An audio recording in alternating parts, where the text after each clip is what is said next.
السلام علیکم ورحمۃ اللہ وبرکاتہ۔ سورہ فاتحہ کا ترجمہ اور تفسیر سماعت فرمائیں۔ اعوذ باللہ من الشیطان الرجیم، بسم اللہ الرحمن الرحیم، الحمد للہ رب العالمین، الرحمن الرحیم، مالک یوم الدین، ایاک نعبد و ایاک نستعین، اہدنا الصراط المستقیم، صراط الذین انعمت علیہم غیر المغضوب علیہم ولا الضالین، آمین۔ شروع اللہ کے نام سے جو بڑا مہربان نہایت رحم والا ہے۔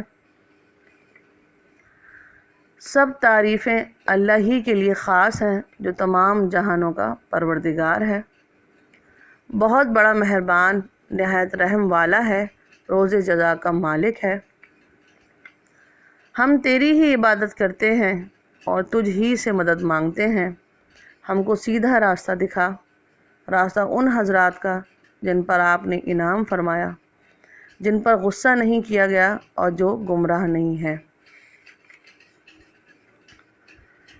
تعوذ اور تسمیہ کا بیان۔ جب قرآن مجید کی تلاوت شروع کی جائے تو اول اعوذ باللہ من الشیطان الرجیم پڑھا جائے۔ سورہ نحل میں ارشاد ہے فَإِذَا قَرَأْتَ الْقُرْآنَ فَاسْتَعِذْ بِاللَّهِ مِنَ الشَّيْطَانِ الرَّجِيمِ۔ جب تو قرآن پڑھنا شروع کرے تو اللہ کی پناہ مانگ شیطان مردود سے، اور اس کے بعد بسم اللہ الرحمن الرحیم پڑھا جائے۔ جب کسی مکان میں رہنے کا ارادہ کیا جاتا ہے تو اس کو تکلیف دینے والی چیزوں سے صاف ستھرا کرتے ہیں، پھر اس کو زینت دیتے ہیں، یعنی رنگ و روغن کرتے ہیں۔ اسی طرح سے جب تلاوت شروع کریں تو پہلے اپنے دل کو شیطان مردود کے وسوسوں سے پاک کریں۔ اس کے لیے اعوذ باللہ آخر تک پڑھی جائے، پھر اللہ تعالیٰ کا نام لے کر دل کو مزین کریں۔ نماز میں سب سے پہلے سورہ فاتحہ پڑھی جاتی ہے اور اس کو شروع کرنے سے پہلے دل کو شیطانی وسوسوں سے صاف کیا جاتا ہے اور اللہ کے نام سے دل کو مزین کیا جاتا ہے۔ جب آدمی نماز شروع کرے تو ان چیزوں سے ذہن فارغ کر لے جن میں شیطان لگائے رکھتا ہے اور جو اللہ تعالیٰ کی یاد سے غافل بنانے والی ہیں۔ سورہ فاتحہ کے علاوہ بھی جب بھی کوئی سورت شروع کرے بسم اللہ الرحمن الرحیم پڑھے، البتہ سورہ انفال ختم کر کے سورہ برات شروع کرے تو بسم اللہ نہ پڑھے۔ حضرت امام ابو حنیفہ رحمۃ اللہ تعالیٰ کے نزدیک بسم اللہ الرحمن الرحیم قرآن شریف کی ایک آیت ہے جو سورتوں کے درمیان فصل کرنے کے لیے نازل کی گئی ہے، لیکن سورہ فاتحہ یا اس کے علاوہ کسی دوسری سورت کا جزء نہیں ہے۔ البتہ سورہ نمل کے دوسرے رکوع میں جو ایک جگہ بسم اللہ الرحمن الرحیم ہے وہ سورہ نمل کا جزء ہے۔ ساری امت کا اس پر اتفاق ہے کہ سورہ فاتحہ میں 7 آیات ہیں۔ جو حضرات بسم اللہ الرحمن الرحیم کو سورہ فاتحہ کا جزء مانتے ہیں وہ اس کو ایک آیت شمار کرتے ہیں، اور الحمدللہ رب العالمین سے لے کر ختم سورت تک 6 آیات شمار کرتے ہیں۔ حضرت امام شافعی رحمۃ اللہ تعالیٰ کا یہی مذہب ہے، اور جنائمہ اور قرآ کے نزدیک بسم اللہ الرحمن الرحیم سورہ فاتحہ کا جزء نہیں ہے۔ ان کے نزدیک غیر المغضوب علیہم ولا الضالین 7ویں آیات ہے۔ معالم التنزیل۔ حضرت ابن عباس رضی اللہ تعالی عنہ نے فرمایا کہ نبی اکرم صلی اللہ تعالی علیہ وسلم کو سورت ختم ہونے کا علم نہ ہوتا تھا جب تک بسم اللہ الرحمن الرحیم نازل نہ ہو جاتی تھی۔ جب بسم اللہ الرحمن الرحیم کا نزول ہوتا تو آپ سمجھ لیتے تھے کہ سورت ختم ہو گئی اور اب نئی سورت شروع ہو رہی ہے۔ در منصور۔ تفسیر معالم التنزیل میں لکھا ہے کہ بسم اللہ الرحمن الرحیم ہر سورت کے شروع میں ہونا اللہ پاک کی طرف سے بندوں کو تعلیم ہے کہ قرأت سے پہلے اس کو پڑھیں اور قرأت شروع کرنے کا ادب جان لیں۔ تفسیر۔ سب تعریفیں اللہ ہی کے لیے ہیں۔ اول کی 3 آیات میں اللہ پاک کی تعریف اور اسم ذات اور اللہ پاک کی بڑی بڑی صفات ذکر کی گئی ہیں جو دیگر صفات کمالیہ کو بھی شامل ہیں۔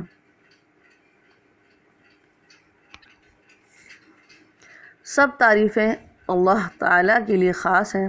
اس دعوے کو واضح اور ثابت کرنے میں مذکورہ صفات کو بڑا دخل ہے، یعنی جو ذات پاک ایسی صفات سے متصف ہے، ظاہر ہے کہ ہر تعریف کی مستحق ہے۔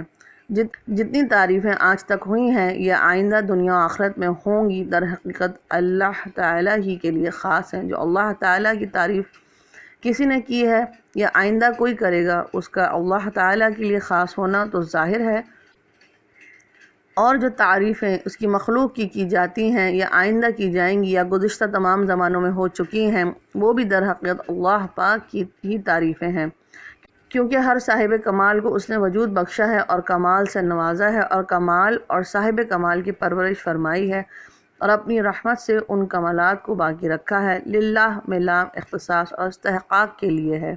اس کا مطلب ہے کہ محمود حقیقی اور مستحق حمد اللہ تعالیٰ ہی ہے۔ اگر کوئی اللہ کی حمد نہ کرے تو اس کی محمودیت حقیقیہ میں ذرا فرق نہیں آتا۔ رب العالمین کا معنی اور مطلب۔ رب عربی زبان میں بمعنی مالک بھی آتا ہے اور بمعنی پروردگار پالنے والا بھی آتا ہے۔ معلم التنزیل۔ یہاں دونوں معنی درست ہیں۔ اللہ پاک تمام جہانوں کے مالک ہیں اور پالنے والے ہیں۔ العالمین عالم کی جمع ہے۔ اللہ تعالیٰ کی تمام مخلوق عالم ہے، اس لیے کہ اپنے خالق پیدا کرنے والے کے معلوم ہونے کا ذریعہ ہے۔ یوں تو ساری مخلوق بحیثیت مخلوق کے ایک عالم ہے، لیکن مخلوق کی بے شمار قسمیں ہیں۔ ہر قسم کو علیحدہ عالم قرار دے کر جمع عالمین لائی گئی۔ گویا اس میں اس طرف اشارہ ہے کہ خدا پاک کے جاننے اور پہچاننے کے لیے ایک عالم بلکہ اس کا ایک ذرہ بھی کافی ہے، لیکن عالم اتنے زیادہ اور بے شمار ہیں کہ ان کو دیکھ کر اگر کوئی کوڑ مغز بد باطن خدا پاک کو نہ پہچانے تو اس کی محرومی، بدنصیبی، جہالت اور حماقت کے سوا اور کیا ہے۔ ہر جنس کو ایک عالم بتا کر اللہ پاک کو سب عالموں کا رب بتانے میں ان مشرکوں اور جاہلوں کی بھی تردید ہے جو بعض مخلوقات کو معبود مانتے ہیں اور خالق کو چھوڑ کر مخلوق و مملوک کے سامنے جبین نیاز رکھتے ہیں۔ مقاتل بن حبان رحمۃ اللہ علیہ نے فرمایا کہ عالم 80,000 ہیں، 40,000 خشکی میں اور 40,000 سمندر میں۔ حضرت وہاب بن منبع رحمۃ اللہ علیہ نے فرمایا کہ عالموں کی تعداد 18,000 ہے، لیکن صحیح بات وہ ہے جو جناب قاب الاحبار نے فرمائی کہ عالموں کی تعداد اللہ تعالیٰ کے سوا کوئی نہیں جانتا۔ انہوں نے اپنے استدلال میں یہ آیت تلاوت فرمائی، وَمَا يَعْلَمُ جُنُودَ رَبِّكَ إِلَّا هُوَ عَالِمُ التنزیل۔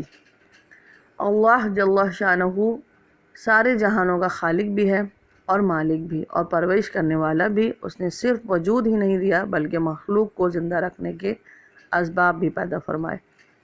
وہ رزق بھی دیتا ہے، کھلاتا پلاتا بھی ہے، ہر فرد تک رزق پہنچاتا ہے۔ جب کھانے والا رزق کھا لیتا ہے تو وہ اس رزق کو پچاتا ہے، جس سے جسم بڑھتا ہے، خون پیدا ہوتا ہے، رگوں میں دوڑتا ہے اور یہ سب بقائے حیات کا ذریعہ بن جاتا ہے۔ جتنے بھی اسباب معاش ہیں اللہ تعالیٰ ہی نے پیدا فرمائے ہیں۔ ان سب سے شان ربوبیت اچھی طرح واضح ہوتی ہے۔ نئی تحقیقات سے اجسام کے پلنے بڑھنے کے جو راز منکشف ہوئے ہیں انسانی عقل و شعور کے لیے بہت حیرت ناک ہیں۔ زمین سے پیدا ہونے والی چیزوں کو دیکھا جائے، طرح طرح کے غلے، پھل اور میوے، مختلف سبزیاں، ترکاریاں وجود میں آ رہی ہیں۔ انسان اور جانور ان کو کھاتے ہیں اور پرورش پاتے ہیں۔ جس کا جو رزق مقرر ہے وہ اس کو ضرور پہنچ کر رہتا ہے۔ ایک بر اعظم کی پیدا شدہ چیزیں دوسرے بر اعظم کے لوگ کھا کر اور استعمال کر کے جی رہے ہیں۔ پالنے کے مفہوم میں صرف جسمانی غذائیں ہی نہیں آتی بلکہ ہر وہ چیز آ جاتی ہے جو زندگی اور بقا کا ذریعہ ہو۔ اجسام کی پرورش کے ساتھ روح کی پرورش بھی اللہ تعالیٰ فرماتے ہیں، جو زندگی کے لیے اصل چیز ہے اور جو معیشت کے آلات اور اسباب ہیں اور جو جسم کے اعضاء اور جوارح ہیں، یہ سب پرورش کا ذریعہ ہیں۔ الرحمن الرحیم، یہ دونوں مبالغہ کے صیغے ہیں، رحم سے مشتق ہیں۔ بعض علماء کا قول ہے کہ دونوں کا ایک معنی ہے، اور اکثر علماء یہ فرماتے ہیں کہ رحمان میں رحیم سے زیادہ مبالغہ ہے۔ چونکہ دونوں ہی مبالغہ کے صیغے ہیں، اس لیے ہر ایک کے ترجمہ معنی مبالغہ کا خیال رکھا جاتا ہے۔ رحمان اللہ پاک کے علاوہ کسی دوسرے کے لیے استعمال کرنا جائز نہیں ہے، اور رحیم اللہ تعالیٰ کے علاوہ اس کی مخلوق کے لیے بھی استعمال ہو سکتا ہے۔ اللہ تعالیٰ کی رحمت عامہ کا برابر مظاہرہ ہوتا رہتا ہے، وہ ساری مخلوق پر رحم فرماتا ہے، سب کا وجود اور بقا، آرام و سکون سب اسی کی رحمت سے ہے۔ مالک یوم الدین، دین جزا اور بدلے کو کہتے ہیں۔ یوم الدین بدلے کا دن، اس سے قیامت کا روز مراد ہے۔ اس روز خیر و شر کے بدلوں کا فیصلہ ہوگا، ہر شخص اپنے اپنے عمل کا نتیجہ پائے گا۔ اللہ پاک کے رحم و کرم کے سوا کوئی راستہ جان چھوٹنے کا نہ ہوگا۔ اگر کوئی سفارش کرنا چاہے گا تو بغیر اجازت مالک یوم الدین سفارش نہیں کر سکے گا۔ اس روز کسی کی مجازی حکومت و حاکمیت بھی نہ ہوگی۔ قال اللہ تعالی شانہ الملک یومئذ الحق للرحمن، وقال جل جلالہ لمن الملک اليوم للہ الواحد القہار، وقال اذا السماء یوم لا تملک نفس لنفس شیئا والامر یومئذ للہ۔ اللہ تعالی شانہ صرف قاضی یوم الدین ہی نہیں بلکہ مالک یوم الدین بھی ہے۔ بعض مرتبہ دنیا میں ایسا ہوتا ہے کہ قاضی جج فیصلہ تو کرتا ہے مگر ملک اور قانون کا مالک نہیں ہوتا۔ بادشاہ ملک اور مجلس قانون ساز کے مرتب کردہ دستور کا پابند ہوتا ہے اور اسی کے دائرۂ قانون میں فیصلہ کرتا ہے۔ اللہ جل شانہ مالک الملک ہے، قاضی روز جزا ہے اور مالک روز جزا بھی۔ اس پر کسی کا کوئی قانون اور کوئی حکم لاگو نہیں ہے۔ اللہ تعالیٰ کا فیصلہ رد نہیں ہو سکتا، اس کے خلاف اپیل نہیں ہو سکتی۔ وہاں دنیا کے حاکموں اور فیصلے کرنے والوں کے فیصلے بھی ہوں گے، اور جانوروں تک نے جو ایک دوسرے پر ظلم و زیادتی کی تھی اس کا بھی فیصلہ ہوگا۔ دنیا کے بادشاہ اور بڑے بڑے تسلط اور دبدبے والے مجرموں کی صف میں کھڑے ہوں گے اور اپنے اپنے عمل اور کردار کا فیصلہ سنیں گے، اور اس فیصلے کے مطابق عمل ہوگا۔ لا معقب لحکمہ وہو سریع الحساب۔ معبود اور مستعان صرف اللہ کی ذات ہے۔ ہم صرف تیری عبادت کرتے ہیں اور صرف تجھ ہی سے مدد مانگتے ہیں، اور اس سے یہ ظاہر کرنا مقصود ہوتا ہے کہ ساری مخلوق کا تو ہی معبود ہے اور ہم سب تیری ہی عبادت کرتے ہیں۔ جو لوگ مشرک ہیں وہ گمراہ ہیں اور غلطی پر ہیں، ان کا معبود حقیقی بھی تو ہے۔ ہم ساری بنی نوع انسان کی طرف سے اور سارے جنات اور فرشتوں کی طرف سے بلکہ ساری مخلوق کی طرف سے اس بات کا اعلان کرتے ہیں کہ صرف تو ہی عبادت کے لائق ہے۔ اس کے بعد یوں عرض کیا کہ ہم صرف تجھ ہی سے مدد مانگتے ہیں، جب خداوند قدوس ہر چیز کا خالق بھی ہے، مالک بھی ہے، معبود حقیقی بھی ہے، قادر مطلق بھی ہے، تو اس کے سوا کوئی نہیں جس سے مدد مانگی جائے۔ عبادت بھی صرف اسی کی کرتے ہیں اور مدد بھی صرف اسی سے لیتے ہیں، اور یہ اعلان کیا کہ اے اللہ تعالی، ہم صرف تجھ ہی سے مدد مانگتے ہیں، تو ہی مدد کرنے والا ہے، تیری سوا کوئی مدد نہیں کر سکتا۔ اللہ تعالی ہی کو معبود اور مددگار ماننے کے بعد کسی دوسرے کو عبادت اور استعانت مدد مانگنے کے لیے پکارنا، اعلان ایاک نعبد و ایاک نستعین کی صریح خلاف ورزی ہے۔ اس آیت میں شرک فی العبادت اور شرک فی الاستعانت دونوں کی نفی کر دی گئی ہے۔ دیوی دیوتا، مزار، قبر، ولی، پیر، تعزیہ یا اور کسی چیز کو حاجت روا، مشکل کشا سمجھنا اور اس کے سامنے سجدہ کرنا شرک ہے۔ صراط مستقیم کی دعا، راہ حق دکھانا اور مطلوب حق تک پہنچانا، یہ سب کچھ ہدایت کے مفہوم میں داخل ہے۔ مدد مانگنے کے ذیل میں جہاں اور باتیں ہیں وہاں ہدایت کی طلب بھی ہے، اور در حقیقت ہدایت ہی مخلوق کے لیے سب سے بڑی نعمت ہے۔ اگر سب کچھ موجود ہو اور بندہ ہدایت پر نہ ہو، عقیدہ اور عمل سے گمراہ ہو، تو دنیاوی چیزوں سے تھوڑا بہت فائدہ اٹھا کر عذاب دوزخ میں مبتلا ہونا پڑے گا۔ اس اعتبار سے حقیقی نعمت ہدایت ہی ہوئی۔ لہذا یہ کہہ کر کہ ہم تجھ ہی سے مدد مانگتے ہیں، فوراً ہدایت کا سوال کر لیا گیا، یعنی صحیح راستے پر چلانے کی دعا کر لی گئی۔ صحیح راستہ کون سا ہے، اس کے تعین کے لیے صراط الذین انعمت علیہم لایا گیا، جس کی تفسیر ابھی آتی ہے انشاءاللہ تعالی۔ یہاں یہ سوال ہوتا ہے کہ جو لوگ مومن ہیں، قرآن کو مانتے ہیں اور نماز پڑھتے ہیں، وہ تو ہدایت پر ہیں ہی، ان لوگوں سے بار بار ہدایت کا سوال کیوں کرایا جاتا ہے؟ اس کا جواب یہ ہے کہ ہدایت یافتہ ہوتے ہوئے ہدایت کی دعا کرنا، موت تک ہدایت پر جمے رہنا اور ثابت قدم رہنے کا سوال ہے، جیسا کہ دوسری آیت میں اہل ایمان کی دعا کا اس طرح تذکرہ فرمایا ہے، ربنا لا تزغ قلوبنا بعد اذ هديتنا وهب لنا من لدنك رحمة انك انت الوهاب۔ اے ہمارے رب، ہمارے دلوں کو حق سے نہ ہٹا دیجیے بعد اس کے کہ آپ نے ہمیں ہدایت دی، اور ہم کو اپنے پاس سے رحمت عطا فرما دیجیے، بے شک آپ بہت زیادہ دینے والے ہیں۔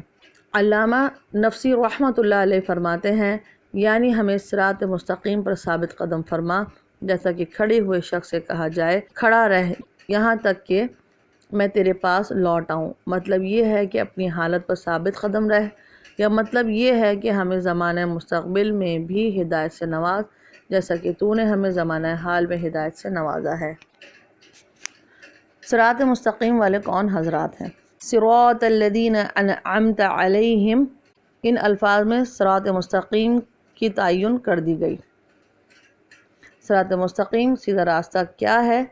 جتنی جماعتیں اور قومیں دنیا میں بستی ہیں وہ اپنے آپ کو ہدایت پر ہی سمجھتی ہیں، لیکن وہ کون سا راستہ ہے جسے سیدھا راستہ مانا جائے اور جس پر چلنے سے اللہ تعالیٰ کی خوشنودی حاصل ہوگی اور آخرت میں نجات ہوگی؟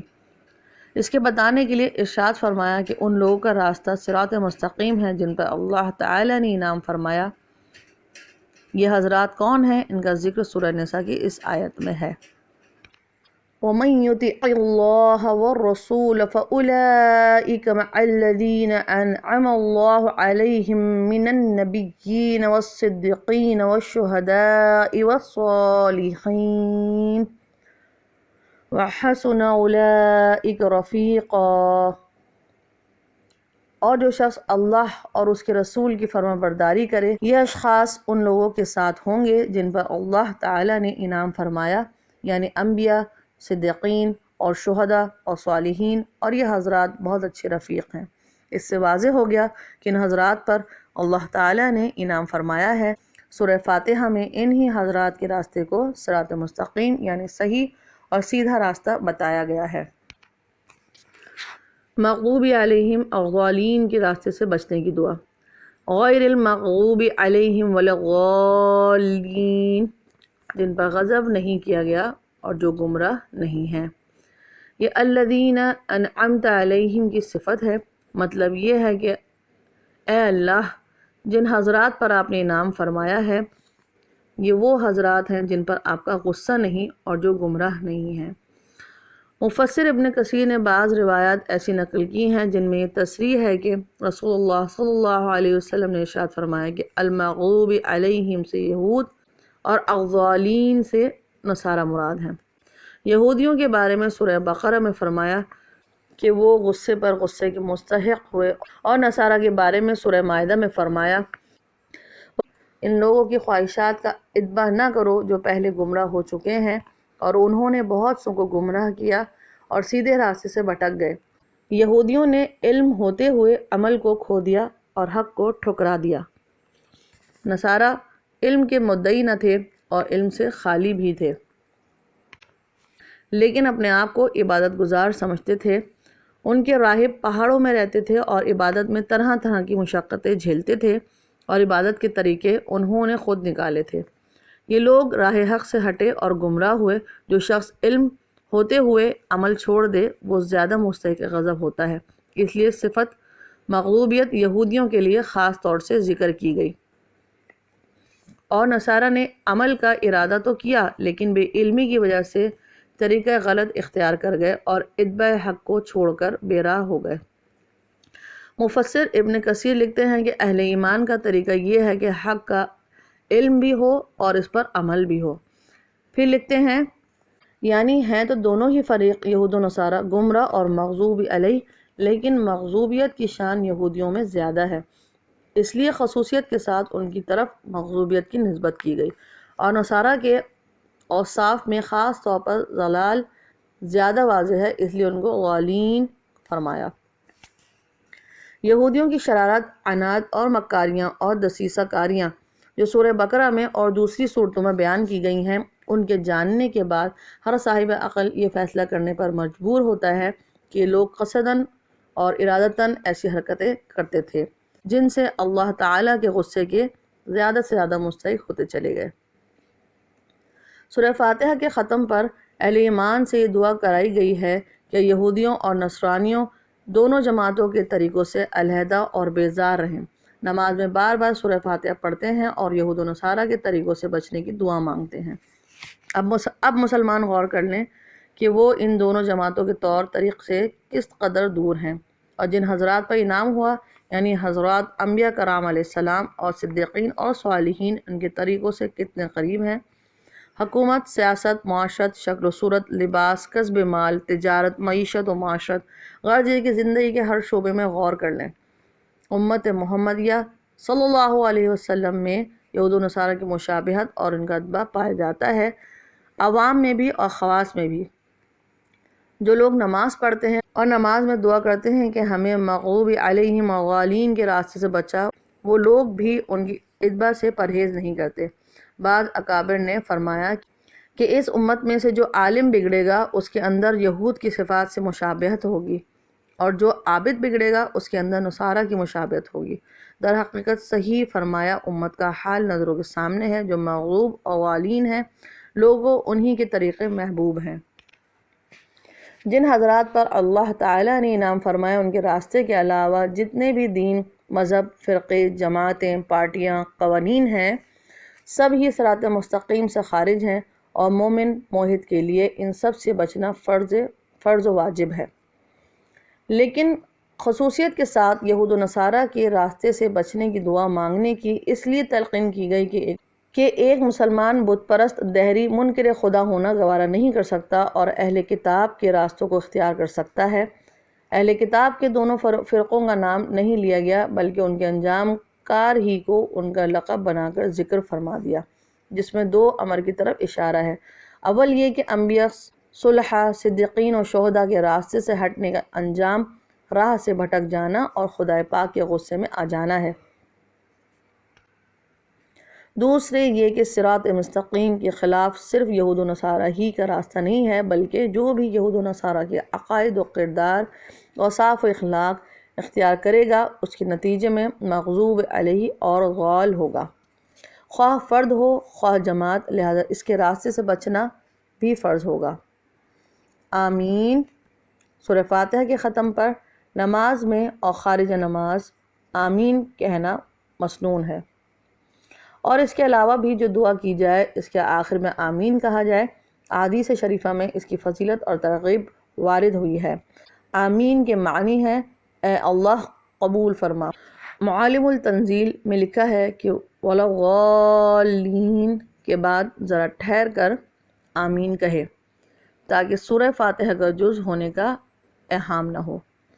چونکہ آمین قرآن مجید کا جز نہیں ہے اس لیے قرآن مجید میں لکھا نہیں جاتا لیکن پڑھا جاتا ہے۔ حضرت عائشہ رضی اللہ عنہا سے روایت ہے کہ نبی اکرم صلی اللہ علیہ وسلم نے ارشاد فرمایا کہ یہودیوں نے تمہاری کسی چیز پر اتنا حسد نہیں کیا جتنا آمین کہنے پر حسد کیا ہے۔ اور حضرت ابو ہریرہ رضی اللہ عنہ سے روایت ہے کہ نبی اکرم صلی اللہ علیہ وسلم نے ارشاد فرمایا کہ یہودیوں نے تم سے 3 چیزوں پر حسد کیا ہے: 1 سلام کو پھیلانا، 2 نماز میں صف قائم کرنا، 3 آمین کہنا۔ یہ روایات در منصور میں نقل کی گئی ہیں۔ سورہ فاتحہ شفا ہے۔ سورہ فاتحہ کا ایک نام شافیہ یعنی شفا دینے والی ہے۔ اس کے مضامین جس طرح مومن موحد کے لیے باطنی اور روحانی شفا کا باعث ہیں، اسی طرح اس کے الفاظ جسمانی امراض و تکالیف اور دکھ درد کے لیے شفا بن جاتے ہیں۔ حضرت صائب بن یزید رضی اللہ تعالی عنہ نے فرمایا کہ حضرت صلی اللہ علیہ وسلم نے مرض سے نجات دلانے کے لیے سورہ فاتحہ پڑھ کر مجھ پر دم کرتے ہوئے دھتکار دیا۔ حضرت ابو سعید خدری رضی اللہ تعالی عنہ نے فرمایا کہ فاتحۃ الکتاب زہر کے لیے شفا ہے۔ عبد الملک بن عمیر نے مرسلاً روایت کی ہے کہ حضرت صلی اللہ علیہ وسلم نے ارشاد فرمایا کہ فاتحۃ الکتاب ہر مرض کے لیے شفا ہے۔ یہ سب روایات در منصور میں ہیں۔ حسن حسین میں ابو داؤد اور نسائی سے نقل کیا ہے، جس کی عقل ٹھکانے نہ ہو 3 روز صبح شام سورہ فاتحہ کے ذریعے جھاڑا جائے۔ جھاڑنے والا سورہ فاتحہ کو پوری پڑھ کر اپنا تھوک منہ میں جمع کر کے دھتکار دے۔ اور ترمذی شریف سے نقل کیا کہ جس کو سانپ بچھو ڈس لے 7 مرتبہ سورہ فاتحہ پڑھ کر جھاڑا جائے۔ عبداللہ بن عباس رضی اللہ عنہ سے روایت ہے کہ رسول اللہ صلی اللہ علیہ وسلم کے چند صحابہ سفر میں ایک تالاب پر گزرے۔ وہاں ایک آدمی کو بچھو نے ڈس لیا تھا۔ وہاں جو قبیلہ مقیم تھا ان میں سے ایک آدمی ان حضرات کے پاس آیا اور اس نے کہا، کیا تم میں کوئی شخص جھاڑ پھونک کرنے والا ہے؟ یہ سن کر ان حضرات میں سے ایک صاحب چلے گئے اور انہوں نے سورہ فاتحہ پڑھ کر دم کر دیا اور کچھ بکریاں لینے کی شرط لگا لی۔ وہ شخص اچھا ہو گیا اور یہ بکریاں لے کر اپنے رفقا کے پاس آ گئے۔ انہوں نے ان بکریوں کا لینا اچھا نہ جانا اور کہنے لگے کہ تم نے اللہ کی کتاب پر اجرت لے لی۔ جب مدینہ منورہ میں واپس آئے تو رسول اللہ صلی اللہ علیہ وسلم کی خدمت میں عرض کیا کہ انہوں نے کتاب اللہ پر اجرت لی ہے۔ آپ صلی اللہ علیہ وسلم نے فرمایا، بلا شبہ کتاب اللہ ان سب چیزوں میں اجرت لینے کے لیے زیادہ احق